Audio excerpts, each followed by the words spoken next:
right, so shall I share my screen and go on to the next set of slides Yeah, here? sure. Let's carry on. Okay, I'm gonna go on to the recent cases. Sure, I'm gonna probably get to one that we already talked about, so I'll bypass that one when you do that.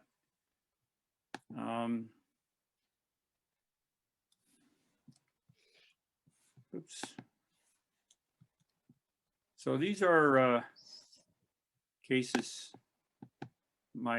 some of my recent cases. We talked about the McMinnville case already, so I'm going to bypass that. And we talked about the Gresham Triangle case. So I'm going to come all the way down here to something that recently came up.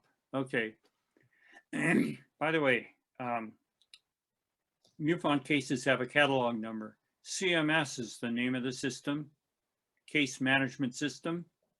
And you can see by the sequential number that we've got over 100,000 cases in the system. So this occurred in Springfield, Oregon, which is near Eugene. It was on October 25th, 2020 at 9:02 p.m. The witness, a 52-year-old man with an AA degree, works as a building contractor. He served 3 years in the U.S. Army as a tank mechanic, and he states that his vision is very good without correction. He was relaxing in a hot tub, and he looked up and saw a chevron-shaped object that moved swiftly and silently overhead. He tells me his wife was in the hot tub too, but she didn't see it because she had her eyes closed, unfortunately. So the object described, the object was described as not being like an aerodynamic shape, but rather thick, with vertical walls about 15 feet high, with lights all around the side surfaces that look like internally lit portholes. So here's his attempt at drawing a picture of it. His perspective isn't very good, but he was trying to show that the walls, the side walls, were thick, and the yellow represent the lighted porthole type openings, the way he saw it. Okay, next. This is another case. This is pretty interesting. Okay, just south of Fort Klamath, Oregon, which is way down by Klamath Lake. I don't know if anyone of you know where that is. It's in the sort of south central Oregon. There's a pretty big lake there at Klamath Falls. But this Klamath Falls is at the south end of the lake. It's a very big lake. Fort Klamath is at the north end of the lake, and it used to be a fort back in the days where the white people were trying to subdue the Native American population there, and you know some of that history. So this happened on June 15th, 2020 at 4:40 a.m. The witnesses, number one, a male, age 68, with some college, works as an artist and a river boating rafting guide.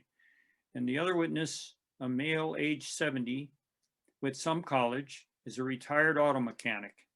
They both need eyeglasses, and they were both wearing them at the time of the sighting. They were heading out for a fishing trip, and it was still dark. And they saw a large, very bright light over a pasture. It was very low, just above the ground, and they thought it was very bright. And at first they thought it was a crop dusting helicopter, but quickly they realized it was not flying like a helicopter, and there was no sound. They had lost sight of it, and they wanted to get a better look. So they turned the car around and went back and turned off on another road to take another look, but the object was gone. Now, the first witness is an artist, is a commercial artist. So he did a painting of the object and sent me a photo of the painting. And you can see he described it as having these lights in this chevron pattern and a lighted box-like structure at the top, a red light right below it, and then a shaft of light down the middle. And at first they thought, wow, is that some sort of a farm equipment or something being used at night with all those lights on it? But they didn't hear the sound that they would normally have heard. And the object was just so bright. They just couldn't believe it. It just lit up the area like daylight. So anyway, that's a pretty interesting case. So now here we go, another case, and you can see there's the catalog number of it. And this happened in Newberg, Oregon, which is way south of Portland, August 10th, 2010 at 6 p.m. The witness, a male, 32 years old at the time of the report, and he was 22 at the time of the sighting. He had some college and has worked as a hotel cook. He stated that his vision is excellent without correction. At the time of his life when this happened, he was practicing meditation, and he thinks this might be connected in some way, but I'll leave you to be the judge of that. He was leaving his father's home in Newberg when he had a feeling that he should look up, and he looked up and he saw this huge matte black triangle moving over less than 100 feet above him. Now, he did a little illustration here. He took a photo from Google Earth Street View that shows the house across the street from his father's house. And this is what he said he saw, the black triangle like this, moving in this direction over the house across the street.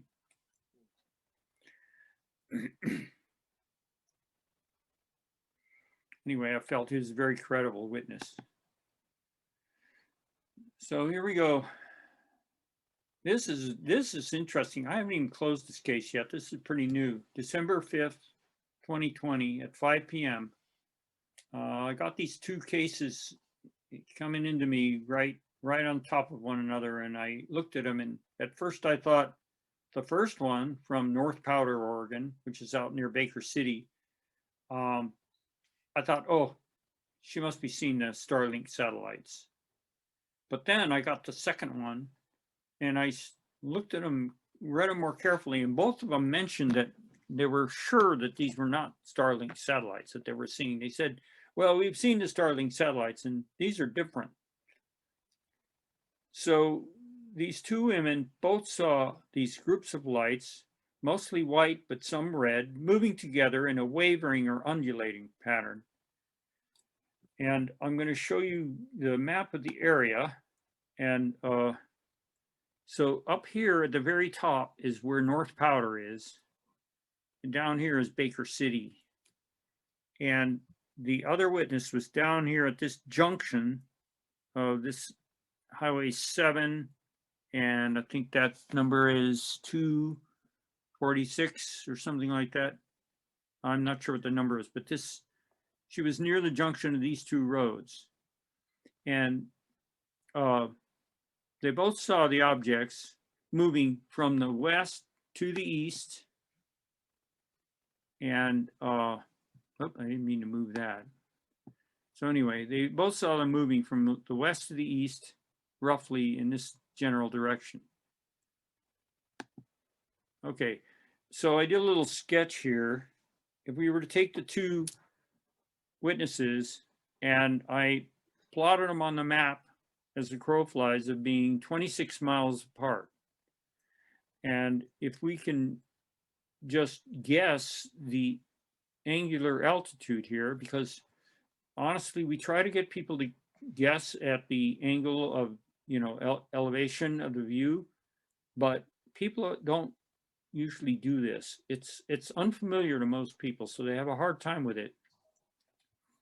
But I find that a lot of people see things approximately at 30 degrees above the horizon.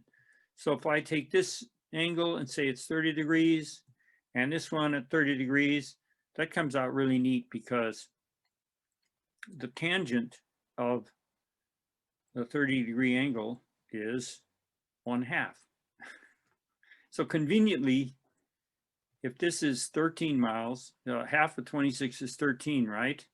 So then if this point is 13 miles from both observers, then the objects were about 6.5 miles in altitude. Now, one of the things that troubles me about this is 6.5 miles of altitude. That's about the height of a airliner flying at what, 35,000 feet, something like that. So it's not totally outside the realm of possibility that these were airplanes. But when I look at the videos, I don't think that I'm seeing airplanes. I'm sorry I don't have the videos to show you. They don't look like much, to be honest. I don't know that I could really justify showing them to you because I don't think you're going to get that much out of them. So that is the last slide in this set. So now I guess I'd like to open it up for questions if people want to ask any, or if you want to go back to any of these slides. Well, I've got questions. I should be a polite host and see, does anyone else have questions? There's 9 of us here. Does anyone else want to start? I want to be so polite. How about Jeff? You look like your body language looks like you got something to say. Yeah, I know. I definitely have questions. Yeah, totally. Very good. Go for it. It's been great, Tom. Thank you so much for this presentation. Fantastic. You're welcome. Yeah, really cool. I think I have 2 questions. So I'm very interested in, you mentioned earlier, I guess, the transpersonal world. And so the study of how there's this kind of consciousness aspect to the study of UFOs.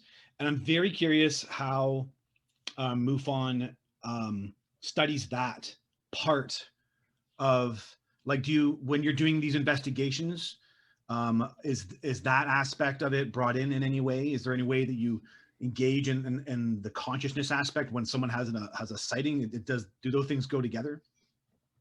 Well, it depends on the case. It depends on what the person's reporting. If it's just a sighting, a visual sighting, maybe with photographs or video or whatever, and the person doesn't report any paranormal activity, I'm going to stop the sharing. If they don't report anything that we would call paranormal activity, then no, it doesn't really factor into it. Typically what I do is I really like to talk to witnesses. If I can get them to talk to me on the phone, you know, the way things are right now, face-to-face interviews are not a good idea, but I really like to talk to people on the phone because I get them to talk more. Some people, the report they submit to Mufon gives you only a little bit of information, but if you can get them talking, a lot of times they'll open up, they'll tell you a lot of much more interesting stuff. And sometimes they'll go into past experiences that weren't part of their report, and it can get pretty interesting. If the person's not reporting anything, like they're getting messages in their head or anything like that, then the transpersonal aspect isn't really part of it. But if someone will tell you something like, oh yeah, I was watching this object and all of a sudden it just vanished, then you're starting to get into the transpersonal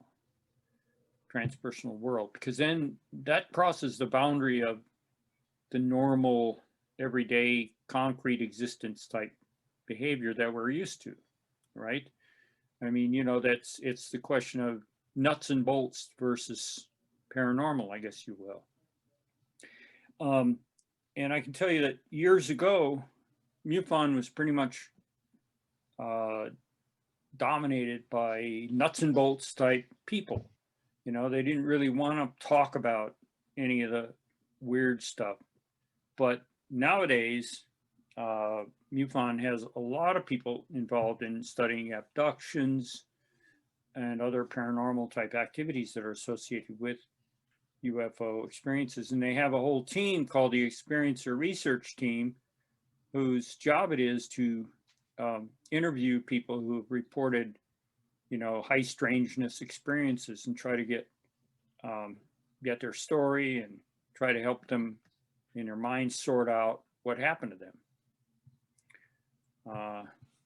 So does that cover it, or? Yeah. Yeah. No, it's very fascinating. Yeah, thank you. Yeah, I know it's a evolving field in that way, and I just I find that all very fascinating. So the other question I had too was like, does MUFON ever work with civilian groups like other organizations? And I guess if someone was researching their own experience or creating their own database of experiencers or creating their own database of UFO sightings, does MUFON like seek to like combine efforts or anything like that? Does anything like that happen? Well, that's a little bit difficult. First of all, MUFON is a civilian group, so I don't know what information you're. No, I agreed. I mean maybe other civilian groups then. Oh, yes. okay. Yeah. Here's what I found is that a lot of other groups, they want things done on their own terms, and so there's no real way to meet them on. Well, let me give you an example. Okay, the National UFO Reporting Center, run by Peter Davenport. I consider Peter a friend, and I've dealt with him quite a few times. But his only way of seeing how to cooperate with MUFON is he wants us as investigators, he would want me to take every report that I get in MUFON and submit it to his website. Well, I'm sorry, I'm not going to do that. It's too much work. Okay. It's already a lot of work doing all the stuff that I do. And I don't want to get involved in doing something like that. For one thing, his website, the way it's designed, is if I submit a report to his site, it treats me as if I'm the witness. It doesn't have a way for me to say, oh, I'm not the witness, I'm just reporting this on behalf of someone else. There's no way to indicate that. So, his system isn't robust enough to deal with things on those terms. Now, as far as other organizations, to be honest, there aren't a lot of organizations that are robust enough to have a big, a body of sighting material. It's like NUFORC and MUFON, and I think China has a big system, but they don't share with anyone outside of China. They're very much isolated. So all I know is that I've heard it exists, don't know much about it. China's been studying this for a long time, but they don't want to cooperate with anyone else. So that's about all I can tell you about it. Yeah, very cool. Yeah. So it sounds like it actually can happen as long as it's practical. That's what it sounds like. As long as it's practical, as long as all the parties can agree on how to do it. Yeah. Right. Okay, very cool. Thanks, Tom. Yeah. Great presentation. Thank you. I could add a bit to that. I just want to mention there's UFO BC here in Vancouver. I was an associate from about 2009 until 2014. And Martin Chasik, my friend there, he said, governments with huge budgets, they should be studying UFOs. It's not people in their own homes with a shoestring budget. So this kind of reminds me of this, right? We only have so much time, so much work to do. And just think of it, the government's got trillions of dollars and they don't want to talk about this. Yeah, well, that may be changing. Yeah. So Mimi has a question, it seems. Yeah, Tom, what I wanted to know is, since you're not really sharing with other organizations, I know there's a really, really old MUFON in Pennsylvania. I think that's where it started, right? At a library. Was it in Pennsylvania or Chicago? Am I wrong? The very first one, like 1972 or something like that. MUFON was founded in 1969, 69. And was that in Philadelphia? Illinois and Wisconsin. Okay. And they did it in a library, right? That which is still I going don't know. That's on as possible, far as but I I know. don't really know. I don't know that. I don't know whether. Well, I early was date just wondering that they if you have a national MUFON caseload that, case that you verified, if you have a national one with all the MUFONs. MUFON feeding is an into it. international organization. They have chapters in, well, technically there's a chapter in every state in the United States, 2 in California, North and South. And, but some of the states, they don't have a state director. They just don't have a person in charge. So they have to have someone else cover it. Right. But, and then other countries have MUFON chapters too. I'm sure there's a MUFON Canada somewhere. I'm not sure who's running it. Possibly, I'm not sure. No, there's a Chris- MUFON agent here in Vancouver. I did a video with a fellow Glenn, and Right. his sister's with MUFON here because together they saw a UFO in 1967 with their kids, and that led her to joining MUFON. She's right here in Right. Vancouver area. So as far as sharing though, MUFON is quite willing to share the information with members. See, that's a problem. They used to Okay. allow anyone to go on the database and look up cases. But the Right. thing is, it costs money to maintain all this stuff. I That's mean, it's right, not yeah. free. I mean, so we join and we pay our dues to support the organization. They don't get grants from the government Right. or from any universities or anything like that. Everything is only supported by members and donors. And That's it. what are the dues current? What? You're freezing.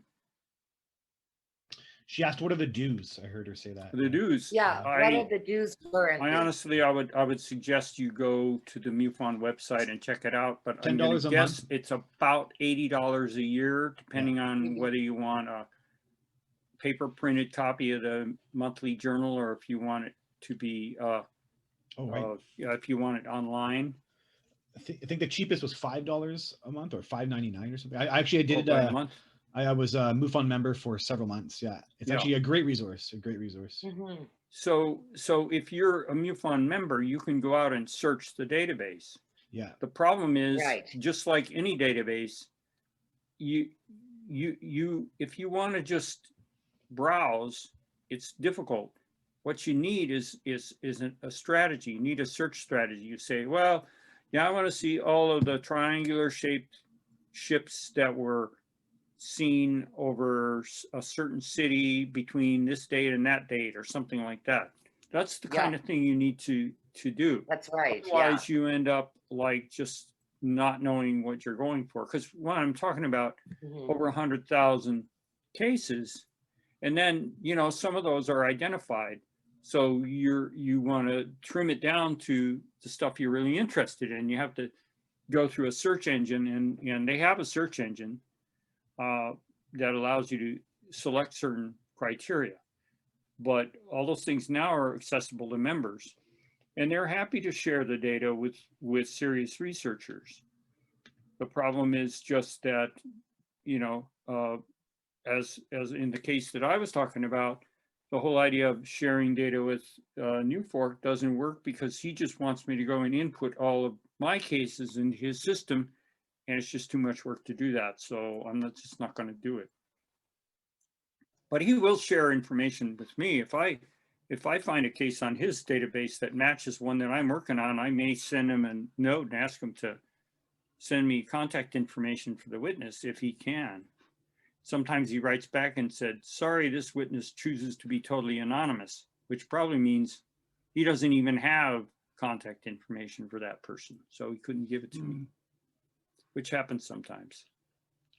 I've got a question. I'm glad you sort of moved from nuts and bolts to more including like paranormal experiences. Like Grant Cameron is perhaps Canada's most famous ufologist. He said back in 1975, he's a nuts and bolts guy. Now he says ufology is about the consciousness. And here I founded the UFO meetup, the first one in 2009. I know about 12 abductees personally.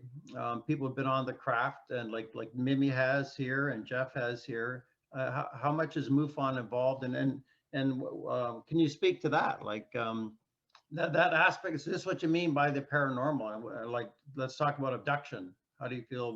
What would you describe MUFON's involvement is with abductees?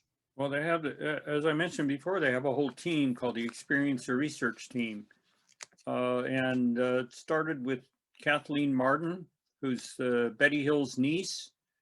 And they have a number of really very good people that work on that team. And we've got a couple of their reps in Washington State, and they study the people who report, you know, what we call high strangeness cases. That's the abductions and other very strange incidents that occur to people. I mean, as an investigator, when I talk to the person who's experiencing something like that, I just spend enough time talking to them to assure myself that they're sincere and they're really relating a real experience. They're not just making up a story. And once I've determined that, there's really nothing more I need to know. I can close that case and say, this is an unknown, which is our term for UFO type experience, and hand it off to the Experiencer Research Team so they can interview the person and get more information and maybe work with the person. We recognize that people that are having these type of experiences, they may be suffering from post-traumatic stress disorder and possibly physical symptoms that they might need to go see a professional person about, PTSD, or if they have actual physical symptoms. I fairly often run into that. People that have some sort of a problem, might be an implant or might be some other kind of mark or odd thing on their body that they don't know where it came from. And I will suggest to them they go see the doctor. I'll say, don't tell the doctor where you think it came from. Just say, oh, doc, I have this thing and it's bothering me, right? And then just explore it on that basis. Don't say, oh, I think I was abducted by aliens, because once you open that can of worms with the doctor, then they're not going to take it seriously anymore, right? So you can't talk about that. So I always have my chance to talk to people and try to give them some ideas about how to deal with the situation as much as possible. And I try to put them in touch with the Experiencer Research Team. Does that answer your questions? Yeah, I have a follow-up question as to, I was on your meetup site today with your Oregon MUFON. Then it's also another meetup group there for the Oregon Experiencers meetup group, and I joined that. Like in our meetup here, we're particularly interested in interviewing experiences. Like we had Crystal here in British Columbia, released a few hours of her experiences, and like also Rolf was with us tonight. Is also an abductee experiencer. I'm interested in finding guests or experiences. So on that meetup group, could I post a notice, or people personally, maybe you can get the word around. We're looking for guests. Like we do this like once or twice a week, like ongoing, like all the time. This is our happening scene in Vancouver. We have more of a scene. So yeah, can you do that, or can you recommend guests, or do you know like what's the experience you're seeing like in Oregon? You're the man at the heart of the scene there, so let us know. Oh, I have a lot of people that report experiences, strange experiences. I don't usually recommend them as speakers because they're people that want to be, kept private. I mean, I'm very concerned about, privacy and confidentiality, and most people just don't want any publicity. They don't want to be put in the spotlight at all. But as far as the other group, that's run by a guy over in Beaverton. I know him and I've met him and his wife, but we don't have a lot of interaction. I don't I haven't been to his meetings, honestly. I signed up for the meetup, but I never attended the meetings. And nowadays, nobody's having in-person meetings anymore. So until that starts up again, the chances of me going to his meetings are pretty slim. And so I don't know. I'd have to ask him if he has anyone he could recommend. But Yeah, I mean, understand that I think- confidentiality. I appreciate that. Like people Yeah. want to be confidential, but that really adds to their credibility. Yeah. It's been like that with most of our abductees who were hesitant, like Doug back in 2009, Bud Hopkins, knew him personally, really encouraged him. He gave one recording, which I have. But I would encourage you, or if you have time, or I can follow up with you. But I'd like to encourage and nurse these people along. If they have a story to tell. Of course, they want to be private. That's their business. They can be private. But if it's not going to risk their careers, or they want to make a video, we've got the time to just sit down and edit videos. We'll do it. Yeah. Yeah, we're Great. So I trying to appreciate get knowing you. citizen disclosure, Tom. We're trying to do citizen disclosure is what our group is trying to do. And right now we have almost 200 members, and most of them, I think, are probably people who are experiencers. And little by little, they're coming out with their stories. So we're not trying to force anybody into it. We just want to record the stories because, well, my personal view is that it's time for the citizen disclosure to come out, because the government is not going to disclose.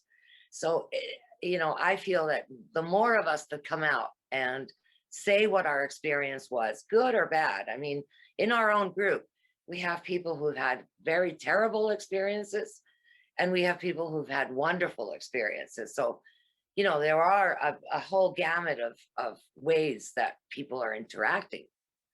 And we're just hoping to just compile the stories so that they're out there, the numbers are out there. So that's why we're inviting anyone who would like to share from your Yeah. group. Well, I'll have to check with some people, but the ones that I recently dealt with would be very hesitant to speak publicly. I think so. They wouldn't be good candidates. That's good. But what you were saying about some people having wonderful experiences and some people having really negative experiences, that's something that is that it would be interesting to see someone really study that and try to interview some of these people and like write up some articles about the people that have negative experiences. Why is that? What is it about that person or the type of experience they had that made it a negative experience? And then compare and contrast to the people who have wonderful experiences. Is it the experiencer that makes a difference? Is it the beings or what we think are ETs, if that's what they are? If it's the interaction with them that makes it negative or positive, I don't know. That's a really good subject. I wish somebody would study that.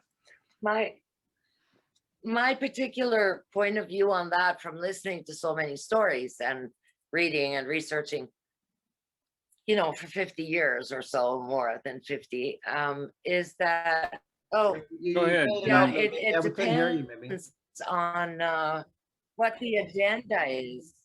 It depends on what the aliens are and what the agenda is and what the program is that people are involved in. But that's one of the points that really interests me, is how many agendas are out there? How many ways are we being interacted with? And it seems like a lot. It seems like when you start hearing the stories, it just seems like a lot of different ways that people are being contacted. Well, problem, I don't want to sound too negative on that, but the problem is you're going to end up almost like each individual person is going to be a different version, almost. I mean, to me, trying to come up with a pattern, consistent pattern of UFO sightings and types of experiences is maddening, because they're all over the place, and everybody's got a different interpretation of what they experienced, and it's like really hard to come up with anything that is consistent and fits into some sort of a, recognizable pattern. You know what I mean? It's really, it's pretty challenging. Yeah, Tom, this leads to a question I wanted to ask you. You've been at this for 50 years. What's your sense of the meaning of the aliens? Have you developed a thesis over 50 years? Like, what does it mean? You've thought about this deep down for 50 years. What's the relationship, say, with the Greys and planet Earth? Is there an agenda? What are your thoughts on this after want to get your wisdom after all these years? Well, I don't know if I'm certainly, you wonder, if you study this so many years and you still really don't know much, and you think, how can I even call myself an expert in this? Because there's too much that we don't know.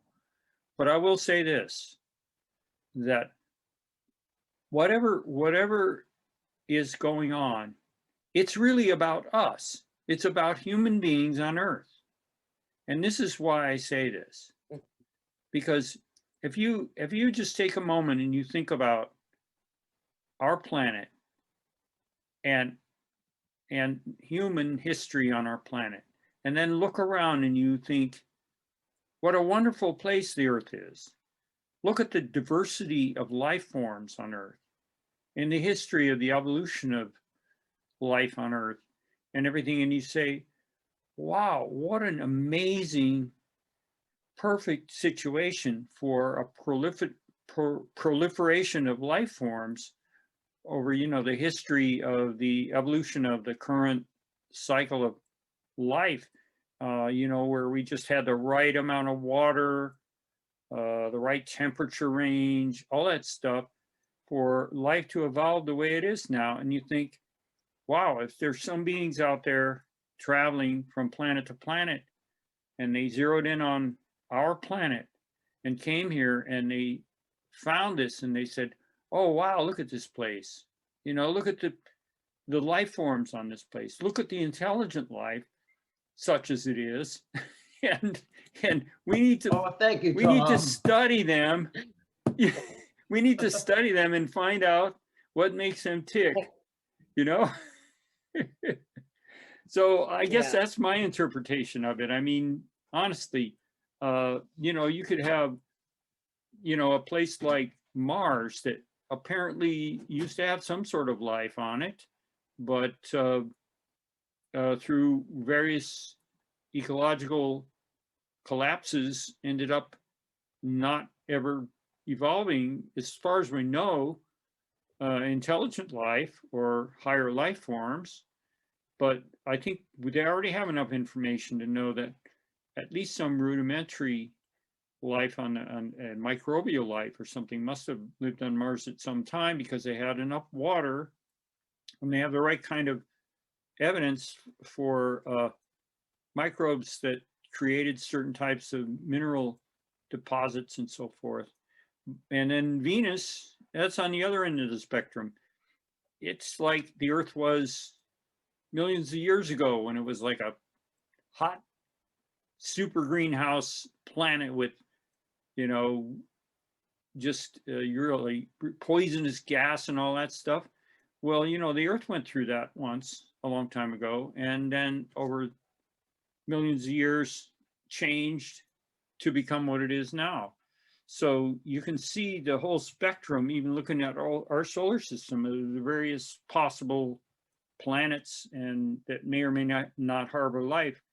So that in the vastness of the galaxy and the universe, that same selection of possibilities is repeated over and over again.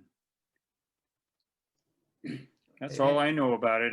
It's not much, but I'm just guessing from what little I know. Okay, I could say more, Well, but anyone just else like To Steve or answer Minnie? that for a minute.